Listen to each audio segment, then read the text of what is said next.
we're live. What? Oh!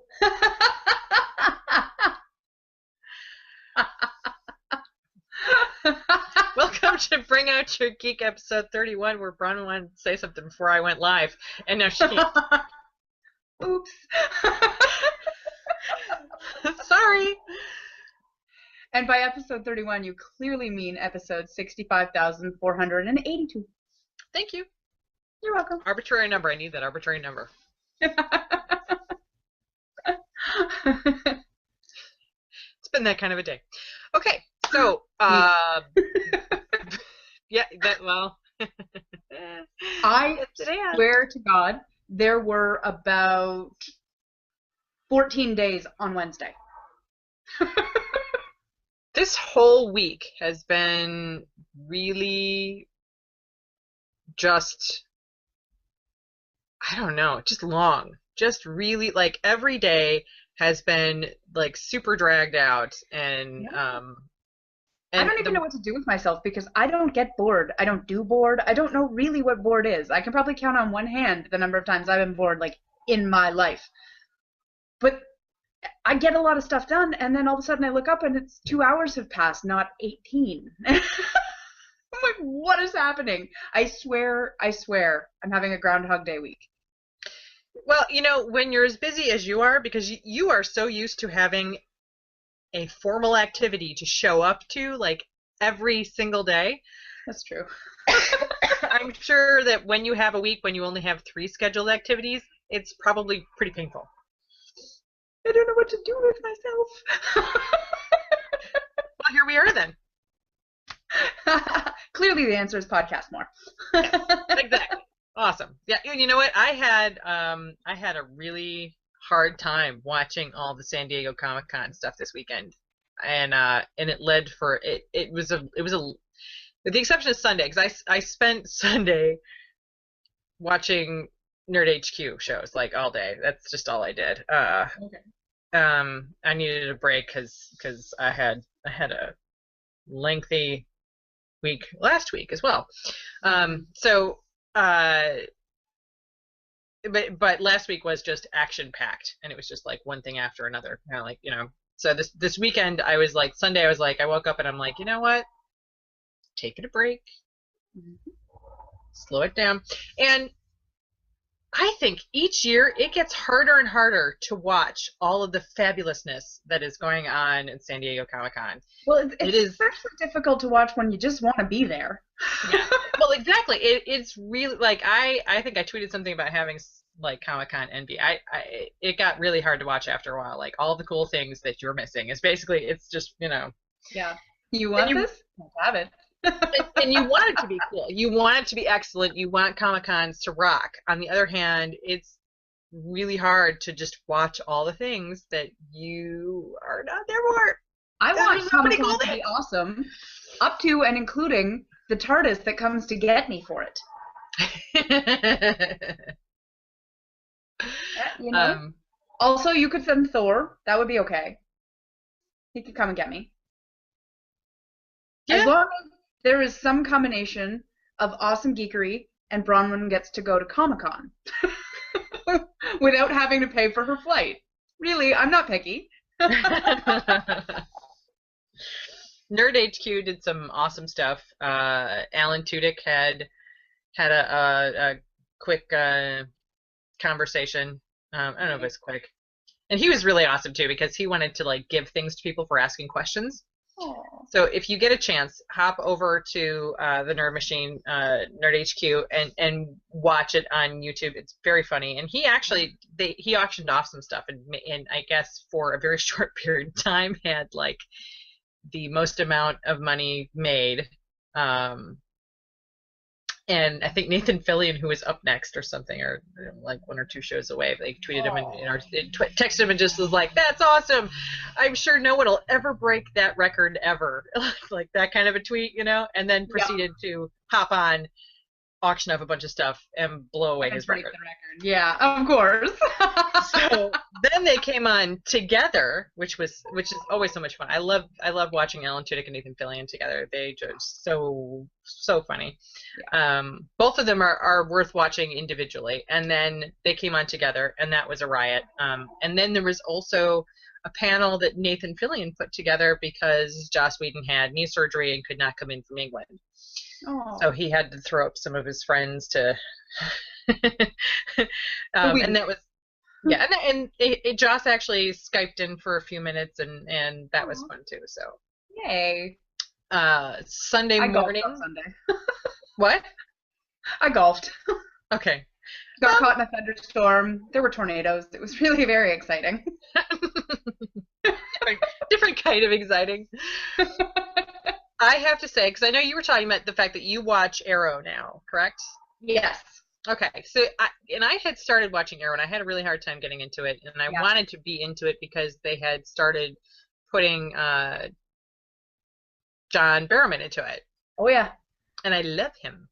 I follow him on Twitter. I follow him on Facebook. I adore him. And he's tweeted some funny stuff.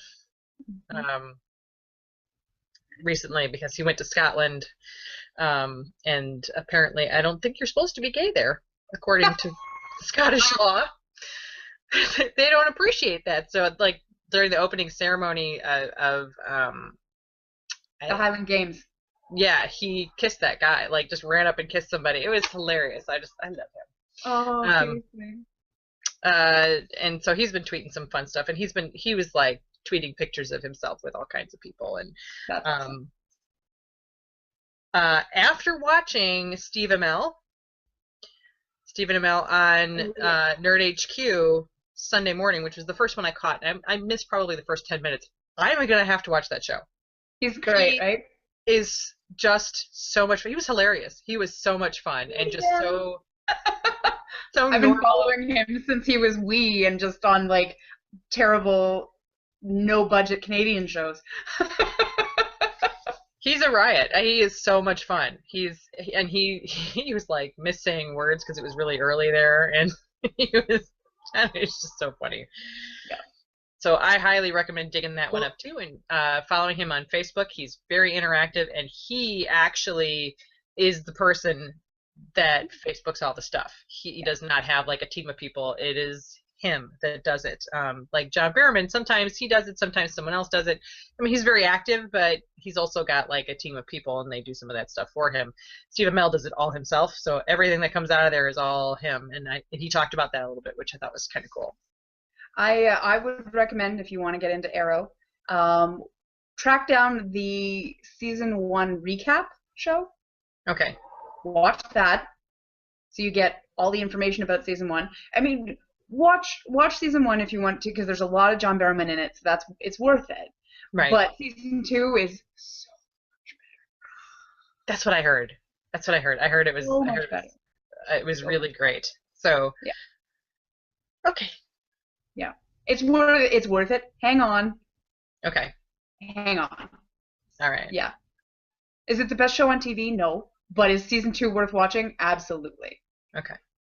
I want to catch it just because he was so much fun, and sometimes that really makes a difference. Kind of like Dominion, my new favorite show. Oh, yeah, I want to hear about this. I haven't watched this. I didn't even know about this. I love that show. I will watch Dominion, and then you have to watch Penny Dreadful, because freaking Penny Dreadful. Oh my god. I don't get Showtime, so that's a little bit of an issue. I have to figure out where to find it.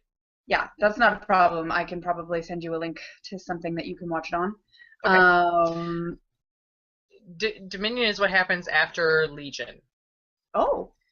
So if you like Paul Bettany, Paul Bettany played Archangel Michael in Legion, and I really did like that movie. And I know a lot of people didn't. I wanted to see it because I like Paul Bettany, but I haven't actually seen it, so I guess I'll watch that first. He's if you like Paul Bettany, you like this movie because he's a little bit badass. And so it carries through some of his timeline that through Archangel Michael is one of the main characters of Dominion, and it's pretty well done. And there's a lot of badass angels wearing leather. Okay. Which is a lot of fun. Yeah.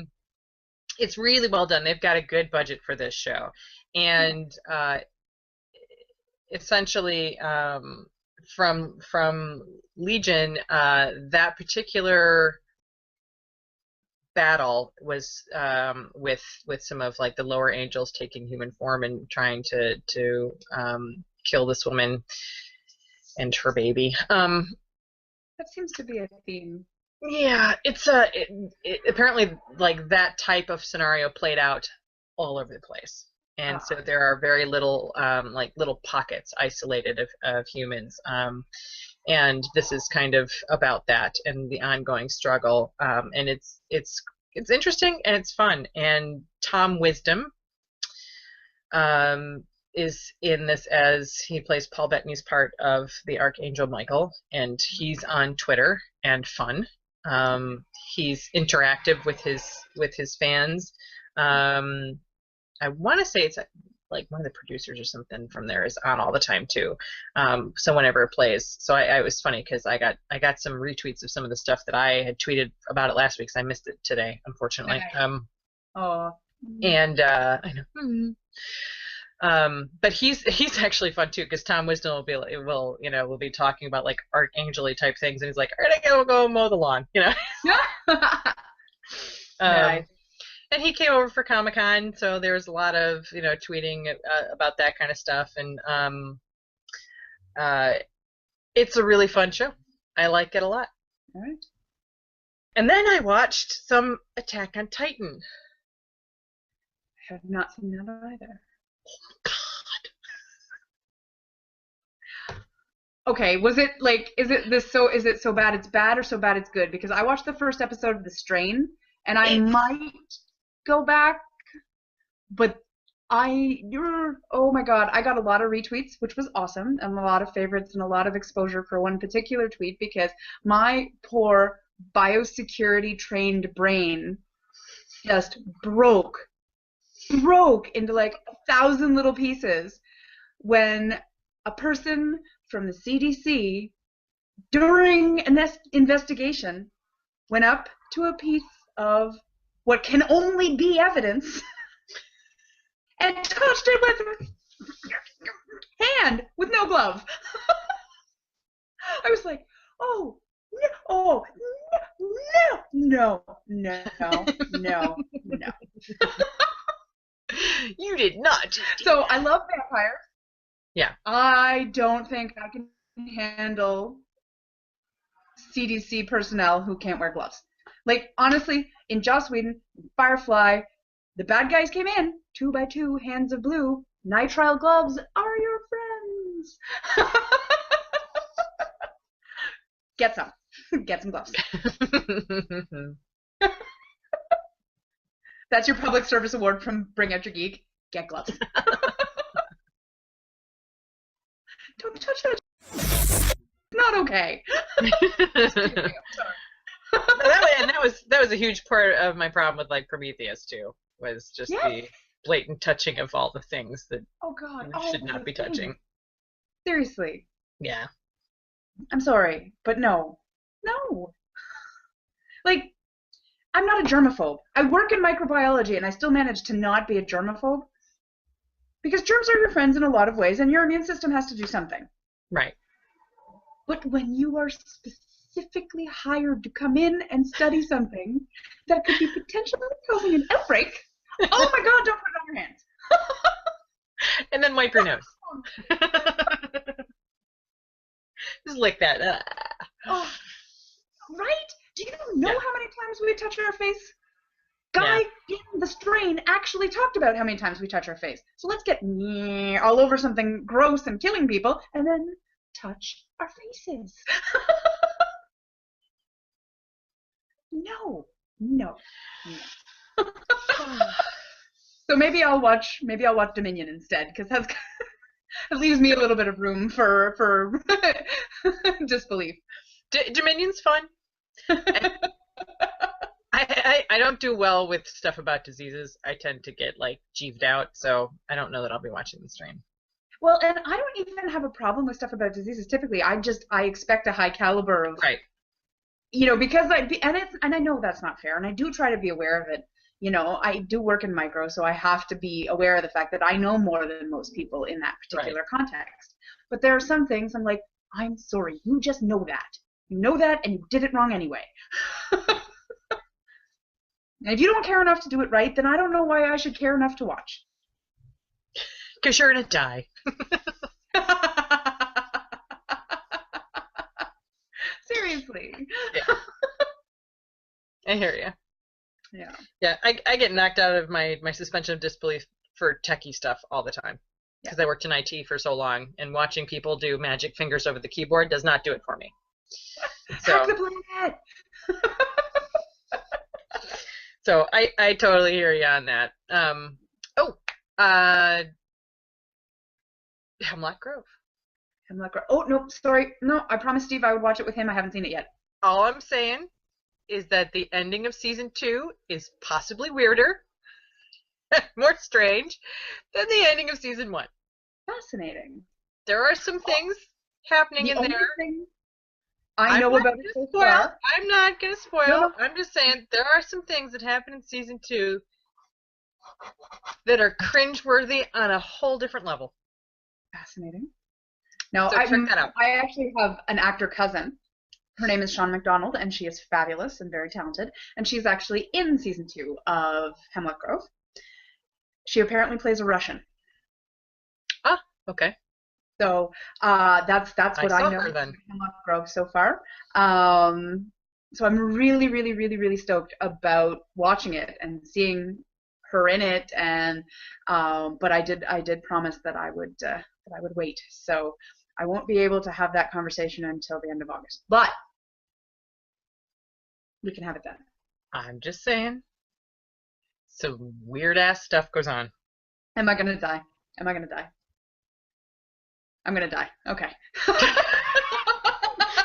if you were at all sort of like perplexed at the end of season 1, I'm not sure perplexed covers it. Let's be honest. Yeah, well, you know what I mean. A two-parter.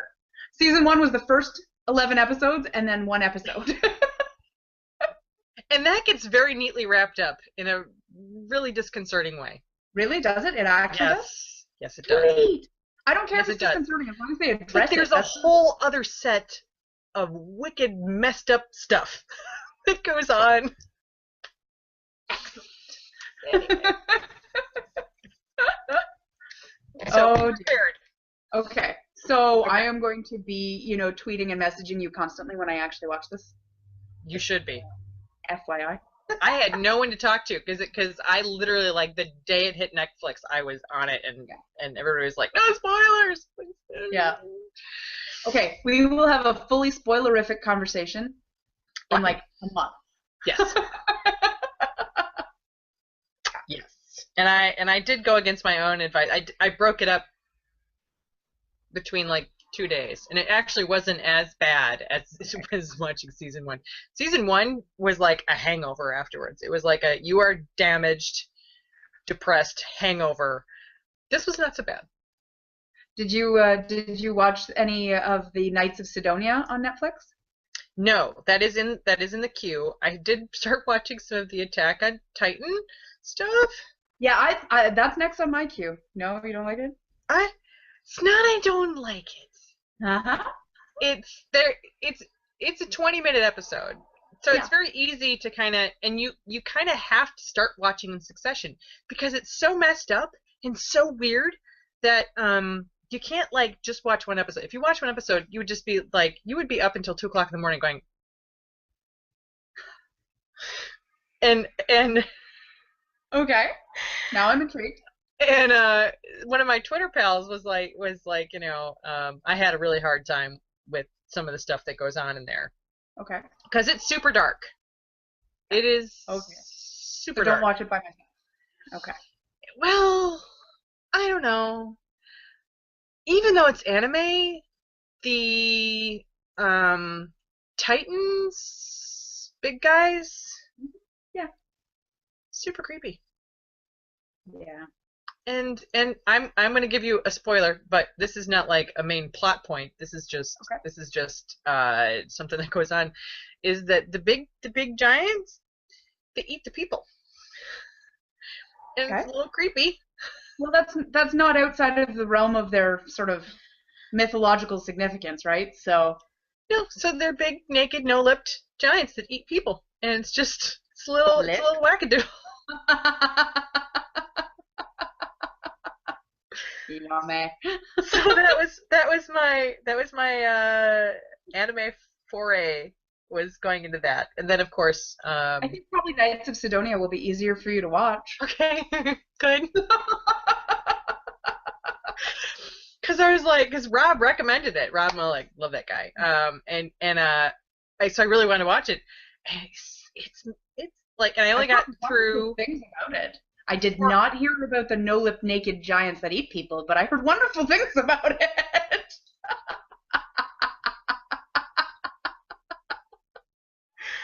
I'm hoping yeah, there's a lot of carnage up front, so I'm hoping it kind of yeah, it's very interesting, and it's well done, but it. I started back on an anime kick recently, though. I don't know what was really. You were saying you're watching Sailor Moon, right? I did, yeah. I was. I went on like a huge binge of Sailor Moon and watched 80 episodes in a week. I had to ease off a little bit, and so I watched all of Knights of Sidonia, and recently I have started rewatching Bleach. So this long distance thing with my boyfriend and my best friend, we're all three of us watching Bleach in different cities. So, and we have the guide to watching Bleach without filler, which is awesome. So it tells you which episodes to watch and which whole arcs you can skip because they're just filler. They're not actually from the manga or anything like that. So I used to read the Bleach manga and I loved it. I really enjoyed the story and everything like that. So I've cosplayed as Rukia, as one of the characters there. So it's kind of really nice to get back into the show and to watch it. And it's interesting, but yeah, I've been on a total anime kick, so I don't know. Attack on Titan might just fit right in, but it also might be. Maybe I will save that till Steve comes down. It's Well, I think you summed it up nicely with giant naked no lip people eaters.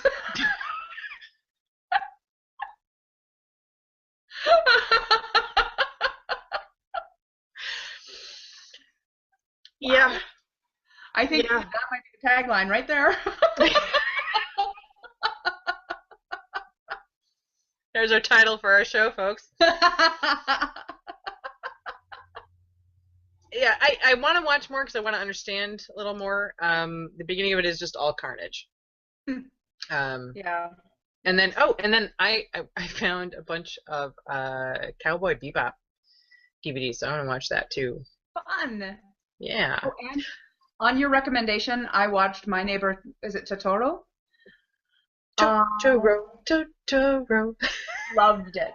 It was awesome. And it was funny because like I knew I was gonna like it because you recommended it, and I have faith in your recommendation. Thank you. But I wasn't in the mood when I first started it, or I wasn't really feeling it or something. It took me about 20 minutes to get into it. Where not that I wasn't enjoying it, but it didn't kind of grab me. So it was a subtle thing, and I found somewhere between 20 and 25 minutes in, I went from I'm gonna watch this movie. I'm getting a little tired. Maybe I'll put it on. Ooh, what is happening? Oh.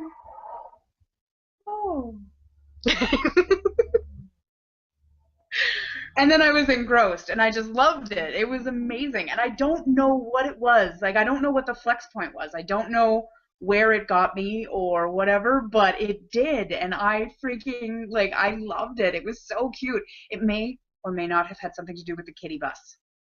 The kitty bus is fun and a little trippy. Oh, it reminded me of Dr. Snuggles, but it was amazing. The story of My Neighbor Totoro is about two girls and their father moving out to the country to be near a hospital where the mother is being treated. And there's some actually debate online as to what she's being treated for, but she's sick and needs to be in the hospital for an extended period of time, so they've moved out to the country to be a little bit closer. And there's actually some like real world relevance as far as where this takes place versus the hospital that they go to and stuff like that. So he actually kind of based it with some little real world tidbits. And then the father is a professor, and he does a little bit of working from home, but he also is not there. And so the two little girls are kind of off on their own quite a bit. And in the 50s, I don't know that that was as much of a big deal as it is now. Maybe not. But yeah, but these two little girls, and I don't know if they said how old. It's May and Sosuke, right? Yeah. And I believe they're 4 and 11 or something like that. 4 and 10 maybe.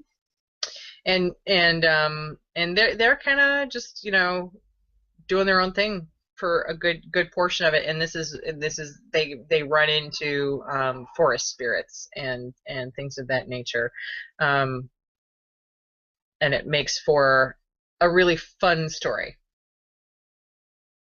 There's so many things that I like about that movie.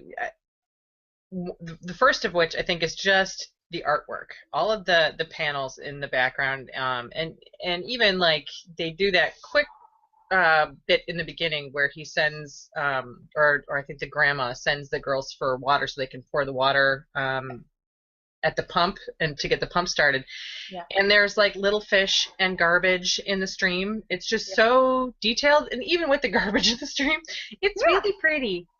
Yeah, it really is. I mean, it's funny because it's not because it was made in 1988, right? So it's not a modern animation style, and so there are elements of it that aren't my aesthetic, but there are elements of it that are just like the attention to detail, as you said, is so wonderful.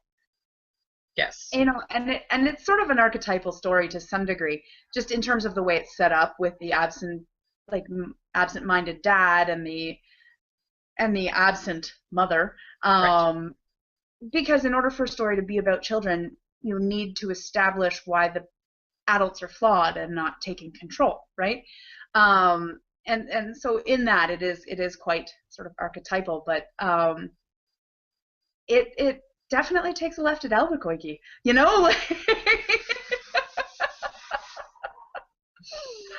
I really enjoyed it. I really enjoyed, for all that the absent-minded father sort of professorial type was. I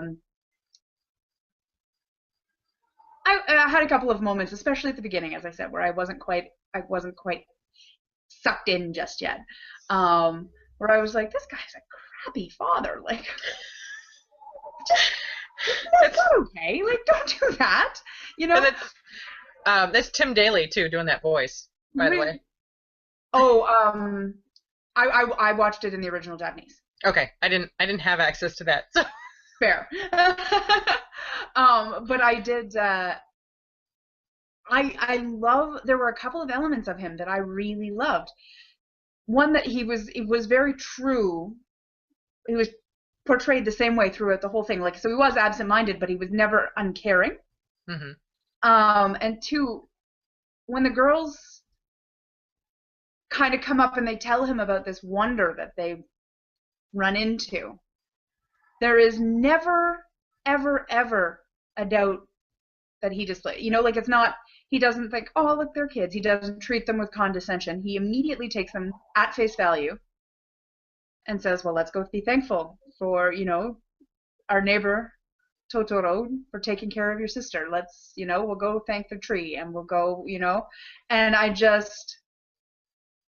love that. Like, he allows them too much freedom, but in that there's freedom to be creative and to interpret the world around them without sort of the established boundaries of what is true and what is real, like. Right. I love that. I love that they have a parent that supports them in that. I realize it's an anime and they're all characters and it's a story and whatever, but that kind of I don't know, for what had started as a very archetypal kind of portrayal of an absent-minded father, and like I liked that aspect of him. I thought that was a real sort of positive bright side to that character. Right. So, Yeah, yeah. When the little girl sees, the tree spirits or the soot sprites, or he deals it more with reverence than he does with like with scorn or with disbelief, scorn, or stop lying, or there's none of that. Or even He condescension, like, oh yes, yes, of course you did, honey. You yeah, know? yeah. He treats them very differently than I think a lot of modern parents would if their kids said they saw such sprites in the house. And by the way, those were so much fun. Right? They And were adorable. it's not the only movie he does them in, because he uses it in Spirited Away, which is one I think we should also talk about at some point. It's there. It's sprites. They're so cute. They are adorable. Yeah, they're awfully cute for something that's supposed to stick around only when there's a lot of negative energy. Yeah, yeah, and I love the grandmother type character.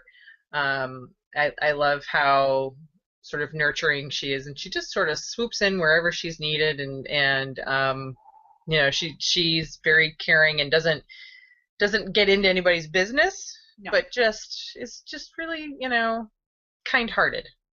Yes. Yeah. And it's interesting to have a movie where there are no villains and still be interested. Do you know what I mean? There's really no bad guys in this. No. And it still manages to be magical and interesting at the same time. And it's also I love the glimpse into that culture that this movie gives you as well. Yes. And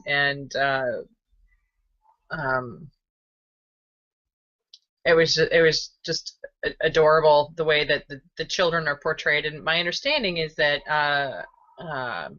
Miyazaki actually modeled some of the kids like after his nieces. So he had a really kind of good understanding, and he does. I mean, if you're around little kids at all, it's exactly the things that they say and how they behave, and it's really endearing. Yeah. That's a wonderful word for it. It was so endearing. It was so endearing. By the end of it, I was like, squeak.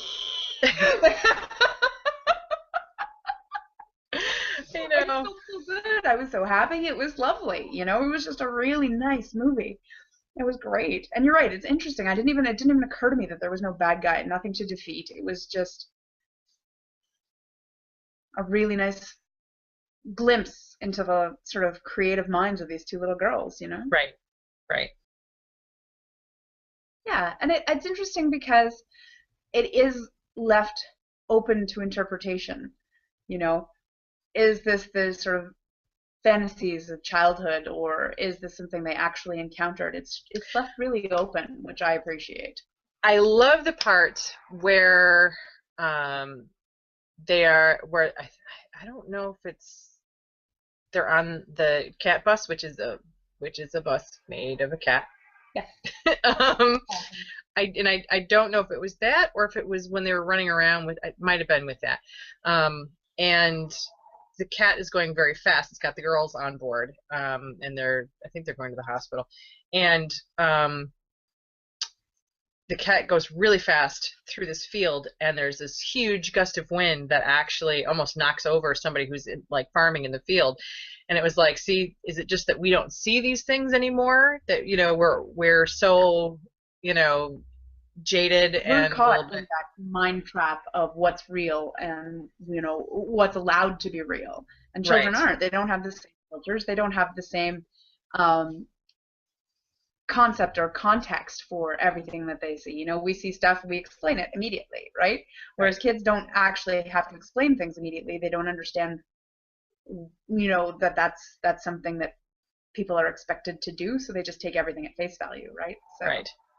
So I think it was interesting that they leave open this possibility that there are things going on that we can't see because we choose not to see them with our adult eyes. And that was a perfect kind of little example in there. Which was fun. I loved it. I loved it. I love the kitty bus is kind of my favorite thing.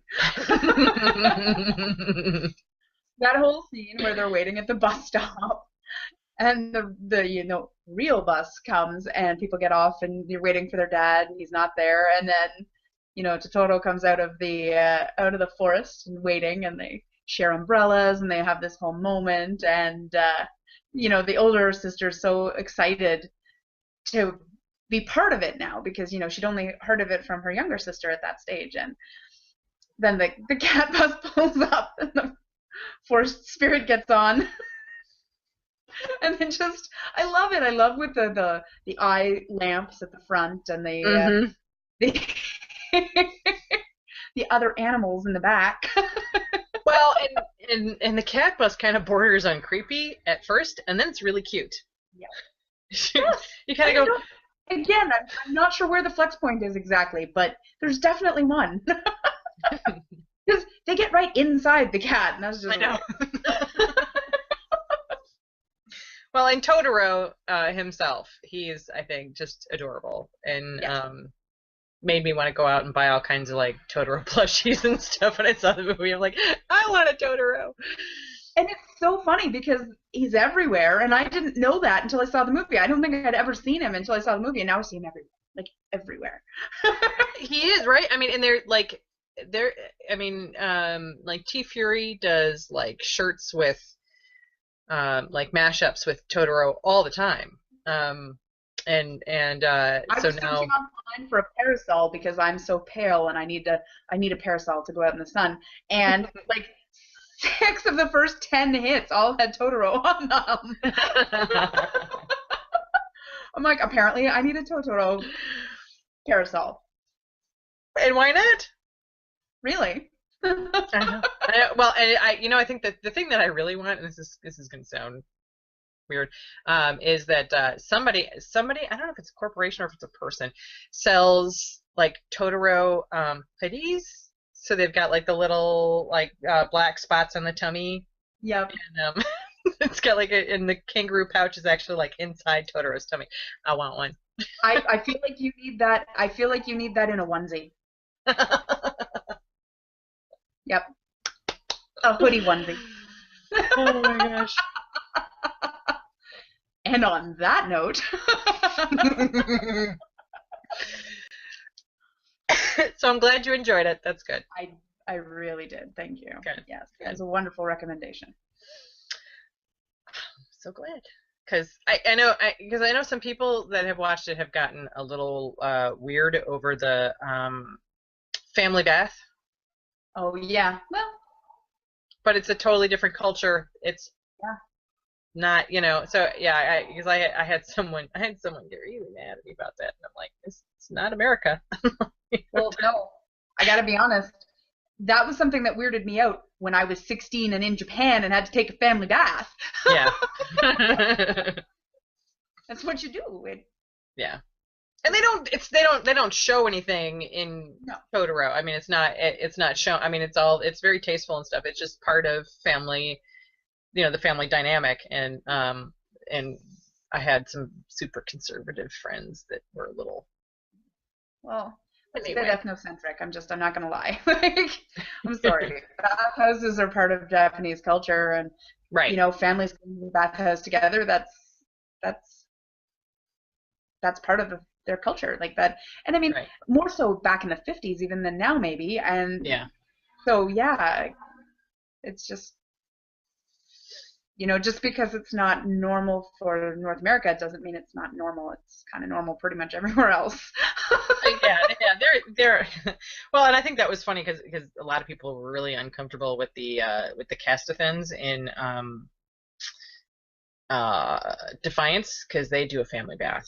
And I actually didn't find it to be like, I mean, there's like she gets a little snuggly with her son when she's like partially naked, which is a little uncomfortable. But I mean, the actual concept of it didn't shock me, I think, as much as it did some of the other people I know on Twitter because I was introduced to it a while ago by a Totoro and then learned this whole cultural thing. So Yeah, and as I said, I have to be honest. When I was 16, and I'd been raised in rural Ontario, and was spending a month in Japan, and we was staying with my aunt's mom. We all called a bachan, just like in Totoro.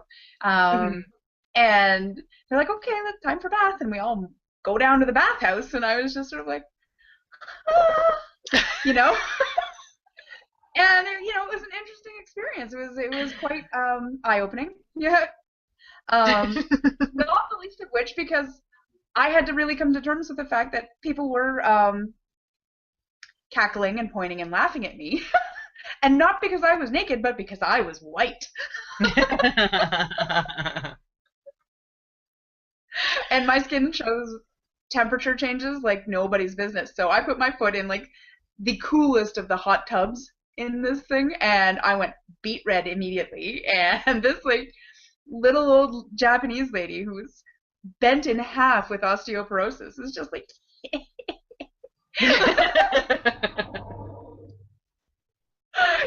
this is a very different cultural experience from my norm. But it's funny for being as an American, we come from this like free country. We're kind of uptight about stuff like this, and so it's sort of you guys make amusing. us loosey goosey. We can be a little uptight. Not all of us. Some of us are No. a little relaxed and groovy, but there's a lot of people that are really uptight. And I mean, and to be honest, I mean, like there are a lot of cultures in the world that are much more appreciative of the human form. In America, we're just sort of like cover it up and get it the hell out of here. You shouldn't even be comfortable naked by yourself.